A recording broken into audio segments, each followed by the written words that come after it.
New year, new credit scores. Chime makes it easier to build credit by using your own money to make on-time payments with a secured Chime Credit Builder Visa credit card. Use it everywhere Visa credit cards are accepted. To apply, just open a Chime checking account with a qualifying direct deposit. There's no annual fee or credit check required when applying. Get started at chime.com/build. That's chime.com/build. The Chime Credit Builder Visa credit card is issued by the Bancorp Bank N.A. or Stride Bank N.A. members FDIC. Late payment may negatively impact your credit score. Results may vary. The T-Biz podcast delivers tea news that you need to know. A recap of the week's major headlines with commentary and cultural trends hosted by Dan Bolton. It is the voice of origin for tea professionals and enthusiasts worldwide. Weekly, the T-Biz podcast and T-Biz blog offer business insights on the news that most impacts the tea industry.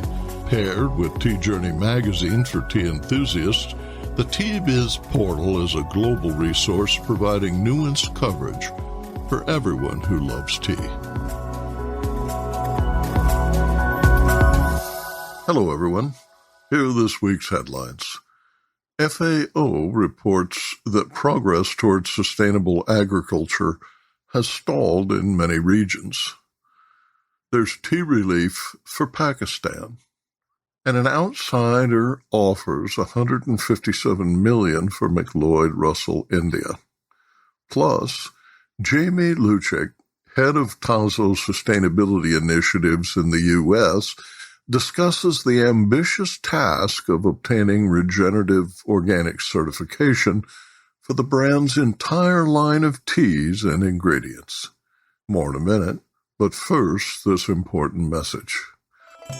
What makes a perfect cup of Ceylon tea? The perfect cup is from the tea businesses that ensure the protection of all the children living within their tea estates.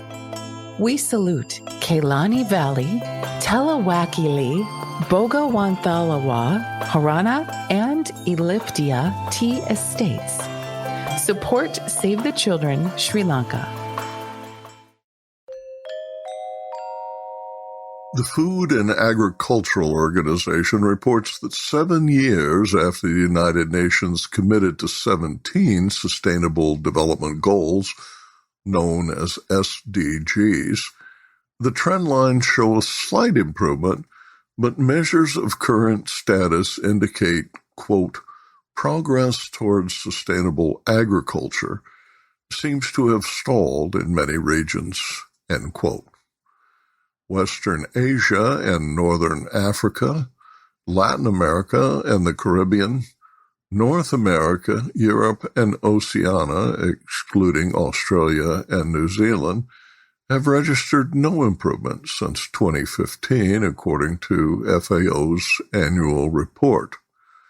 The report, titled Tracking Progress on Food and Agricultural-Related SDG Indicators, was issued this week at the United Nations General Assembly. Progress is reported on a scale of 1 to 5. Goals are aspirational. Targets are measurable. The UN's 230 indicators show the specific measurement by which targets can be judged as successful or unsuccessful. According to FAO, quote, most regions, as well as the world as a whole, can be described as close to achieving productive and sustainable agriculture. Several regions achieve an even better level, coming very close to the target of achieving productive and sustainable agriculture. These regions include Central Asia, SIDS, an acronym for Small Island Developing States, Oceania, and Europe. The world's least developed countries and landlocked developed countries match the global progress score at 3. Australia and New Zealand scored 4 out of 5, as did North America and Western Europe. This year's report also includes, for the first time, additional indicators for agricultural losses due to disasters, the distribution of land tenure rights, and the impact of international trade policies and regulations on agricultural trade. The full report is available for download at FAO.org. Business Insight. Eliminating poverty is the UN's number one goal. The number of people in poverty increased from 8.3% of the world's population in 2019 to 9.2% in 2020. This year's report also found a significant increase to 210 million undernourished people globally, a setback that subverted all of the progress of the previous decade. 8 of the 17 goals associated with food supply and well-being, quote, suffered devastating setbacks due to adverse socioeconomic impacts of conflict and war, the COVID-19 pandemic, and climate change, according to FAO. Chief Statistician Petro Gennari said that, quote, while the world was already not on track to achieve the Sustainable Development Goals before 2020, the past 2 years have seen a series of reversals in several dimensions, including food security and agricultural productivity, end quote. There's tea relief on the way for Pakistan. The fate of 16 million Pakistani children followed extensive flooding is beyond the bleak, as outbreaks of waterborne disease have killed 1,500 people, including 528 children in 81 districts, according to UNICEF. Floodwaters submerged 1/3 of the world's 5th most populous country and will take up to 6 months to recede, according to UNICEF. Unprecedented monsoon flooding destroyed an estimated 1 million homes. Continuous rainfall washed out roads, swept away bridges, destroyed crops, and has since overwhelmed medical services. Losses are estimated at $30 billion. Food and shelter are the immediate concern as the world rushes to aid at the urging of the World Health Organization, which warned of the potential for a wave of disease and death following the catastrophe. Pakistan's Prime Minister says, quote, millions of people are still living under the open sky, end quote. Water is giving rise to waterborne diseases, including malaria, gastroenteritis, diarrhea, and skin diseases. UNICEF estimates that 3.4 million children need immediate relief. To donate, visit the International Development and Relief Foundation website at idrf.ca.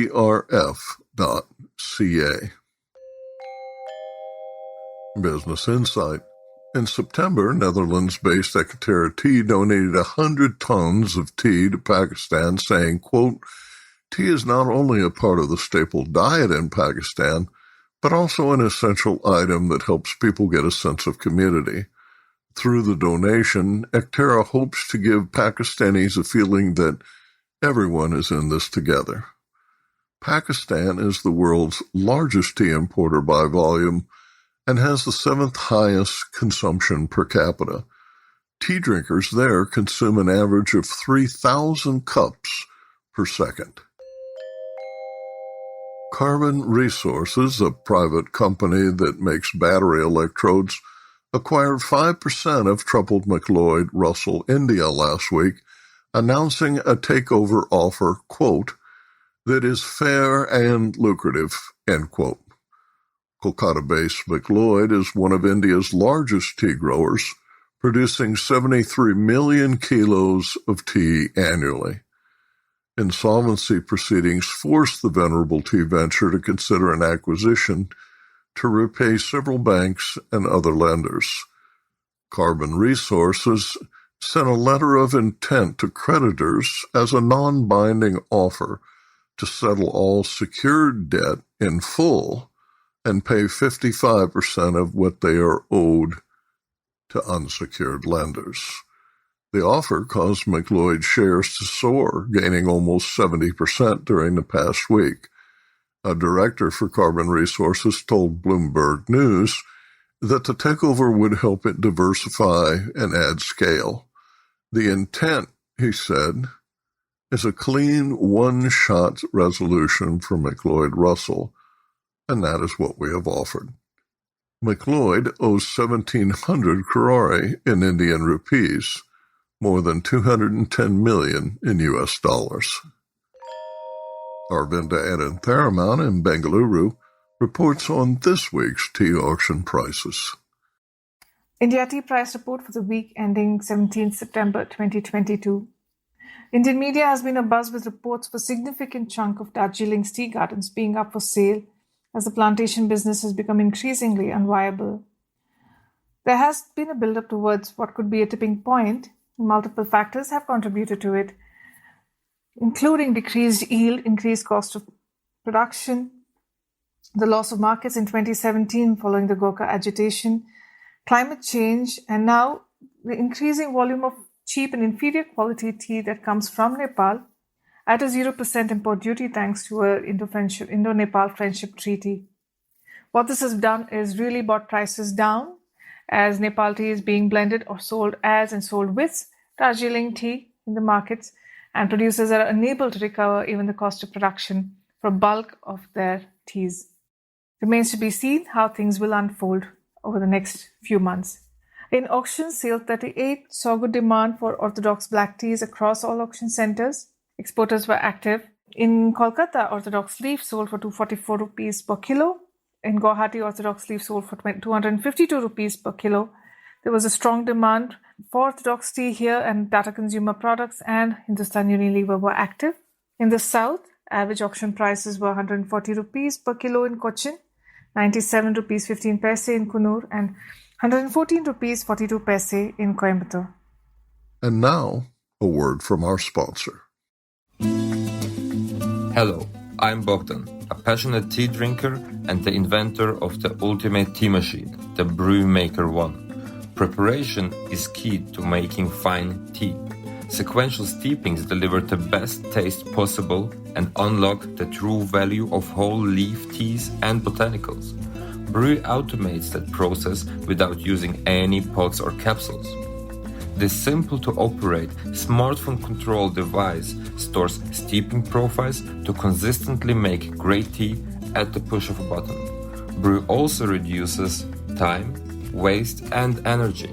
That's because I engineered the brew to remember control settings for temperature, brewing time, and quantity. Using my patented process lets you stack steeps simply and conveniently. This week, T-Biz travels to Connecticut to discuss with Jami Lewchik the ambitious task of certifying TAZO Regenerative's entire line of teas and ingredients. Jami is head of TAZO and portfolio sustainability at Ekaterra Americas.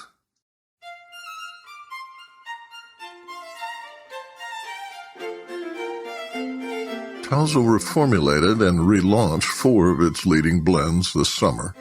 TAZO's long-term ambition is to transform its products and the brand's entire business operations into a regenerative approach that challenges what the tea industry can do and gives back to people and the planet. In renaming the brand TAZO Regenerative, parent tea company ekaterra committed a sizable long-term investment in its tea supply chain. The focus is on support for farmers that implement practices to increase soil health and assure fairness to farm workers. Third-party certifier Regenerative Organic Alliance, ROA, praises the company for, quote, aligning with our mission to heal a broken system, repair a damaged planet, and empower farmers and eaters to create a better future through regenerative organic agriculture, end quote. Thank you so much, Jami, for joining me on this week's podcast. Well, thank you so much for having me, Dan. It's my pleasure. Jami, will you describe how TAZO's decision to adopt a regenerative business approach expands on the basic concepts of fair trade and sourcing from sustainable suppliers? Fair trade and sustainability, of course, are two critical pillars to what we're trying to do. And we're looking from the lens of regenerative to say, how can we start there and then go further to get to a place where we're actually giving back to people and planet? What else will it take to even the way that tea is grown? And that's where we layered in the regenerative practices and principles. So fundamentally, from the perspective of the agricultural piece, looking at things along the lines of pollinator pathways, of protecting biodiversity, of looking into waterways that may be on the land or adjacent to the land and ensuring that those are cared for. So many people, I think, are used to organic practices and principles and are now interested in and learning more about regenerative. But for us, it also goes beyond the land. We're trying to focus on some key levers to deliver this regenerative ambition. We're looking at procurement, we're looking at partnership, and we're looking at innovation. From a procurement lens, this is where it becomes very interesting and I think has real implications across the industry potentially. So with procurement, we are looking at our packaging materials as one example. So we have a commitment that by 2023, we'll ensure our priority materials like tree fiber, sugar, tea are sourced from suppliers that have eliminated any deforestation from their supply chains. And by 2025, hoping that 100% of our packaging will be reusable, recyclable, or compostable. Building resilient communities as one of the first principles in really to address on-the-ground challenges with these experts and partnerships that already exist, but are looking for more support from corporate partners like us. The reformulations begin a long process of achieving third-party certification by the Regenerative Organic Alliance for the full range of TAZO tea. Will you describe the process and milestones? It's been over 2 years working towards this. So first and foremost, we started by partnering with Pure Strategies, which is our environmental consulting firm, and they helped us do an audit of our existing footprint, first from a product lens, but also from a business and social lens. So we knew where we were. And then we said we were looking towards where we wanted to go. We were hoping to find a third party, an independent certification that would reassure people that there was transparency in this, that we weren't grading our own homework on the ambition that we were setting for ourselves. That's when we first learned of the Regenerative Organic Alliance. We are a proud ally of the Regenerative Organic Alliance. We are not yet certified by them. I do want to make that clear, but we are working towards their standards. And so we understood their framework, and that's where we brought in the elements of the regenerative practices and principles at the farms, the fair trade certification through Fair Trade USA, and then the organic certification as well. Marketing should simplify decision-making, and while third-party certifications are powerful endorsements that build trust, labels crowded with too many certification emblems and seals are confusing and dilute the significance of individual claims. In contrast, TAZO's rebranding prominently incorporates regenerative in the name and displays only 2 seals on the front of the package. Messaging emphasizes 3 tea-growing principles: organic, conservation, and fair trade. Will you describe your strategy? It's a great point. It really is. There's such a world of information out there and misinformation out there, unfortunately, right? And so with the certification, and again, I'll use Fair Trade USA as one example. You know that when you see that, there is work that's being done to ensure responsible farming practices and safe, healthy working conditions on the farms. Things like gender equity and community development funds to address local needs, and that the farmers and the workers themselves are voting on what those funds are going to be used for. I think there are such rich informational, educational materials at each of the partners' websites, on their social pages, their LinkedIn.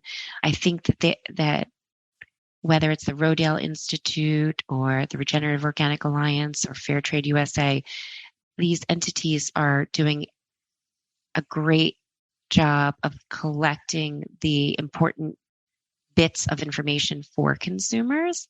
I think it's my job as a brand owner to then say, here is that information.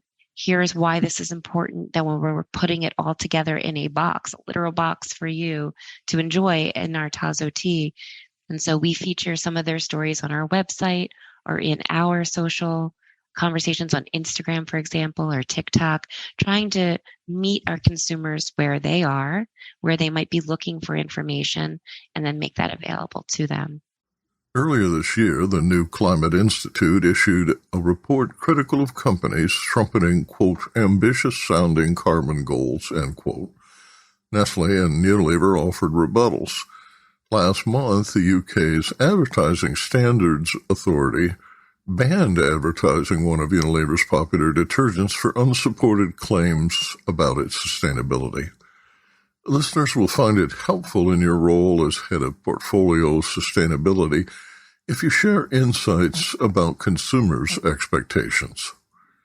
It's a very important question. And I think the answers might be something that the consumer has never thought of, but essentially in my opinion, what the consumers are looking for, or what I'm looking for as a consumer, is transparency and some sort of reliability and reassurance that what the company is promising me is true.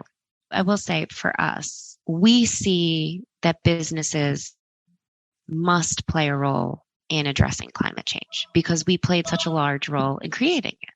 And so for us, companies, especially throughout the tea industry, we all need to step up and reduce our contributions to greenhouse gas to address the full climate impact that we've created. To make sure that this is done in a way that is impactful and measurable and authentic and transparent, we think setting science-based targets for greenhouse gas emissions and using validation by the Science Based Targets Initiative is critical. At TAZO, our goal is to achieve carbon neutral operations by 2026 and to be on the path to science-based net zero emissions, including a 45% absolute reduction of scopes 1, 2, and 3 greenhouse gas emissions by 2030. And our base year is 2020 in that calculation. So that's first and foremost. I believe that SBTI, so the Science Based Targets Initiative, has built a program, a framework essentially that industry could and should leverage in order to reassure consumers and in order to actually make measurable change. We are also at TAZO working on our full climate impact by completely overhauling our means of production and transitioning to regenerative organic, as we talked about at the top of the call. So this is encompassing everything from soil health to worker fairness. We are a proud ally of the Regenerative Organic Alliance and the Rodale Institute in this space. So when you look for where do we put our money where our mouth is, the farmers are making real life choices every day on how to address the impacts of climate change on their land. So right now, we are raising funds towards the Rodale Institute up to $250,000 to give to them to support farmers who are looking to transition to organic farming. And we are doing that in a hopefully a cheeky and fun way with a TikTok ad that we have out there. We didn't spend a lot of money to buy media. We didn't buy a TV ad. We didn't buy print ad. We put this out there without paid media, hoping that people would talk about it and generate views. And then we're saying for each view, it's $1, because in that talking and in that conversation, people start to discuss, well, what is regenerative agriculture? Why is it important? What are regenerative business practices? Why is fair trade important? And we don't simply want, we want the momentum. We want the conversation to keep going and for consumers to learn more about it, to ask for more of it, to drive that sort of flywheel, that virtuous cycle of growth where the demand increases, where more people want fair trade certification, so more farmers and communities are earning fair trade and are earning fair trade money. And this, for us, is why we're going to transition our entire range to be regenerative organic. We're setting stringent ambitions about that as well. We're looking for at least 80% of our ingredient volume to meet regenerative organic standards by 2029. 80% simply being there's still that 20% that's in things like citric acid and, things that aren't necessarily covered by those standards at this moment in time. Finally, and most importantly, we are working with our sustainability consulting firm, Pure Strategies, to measure this progress step by step. And we will be keeping our community updated on milestones through our website and through our social pages. So we know we owe those answers to consumers.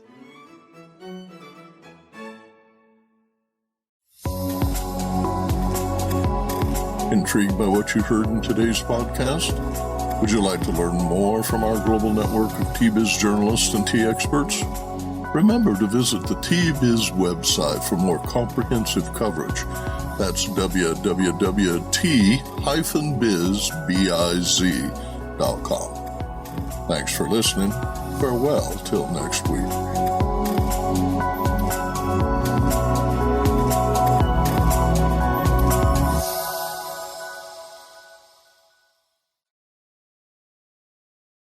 This year, build your credit history with the Chime Secured Credit Builder Visa Credit Card. No credit checks to apply. Get started at chime.com/build. The Chime Credit Builder Visa Credit Card is issued by the Bancorp Bank N.A. or Stride Bank N.A. members FDIC. Chime checking account and 200 qualifying direct deposit required to apply.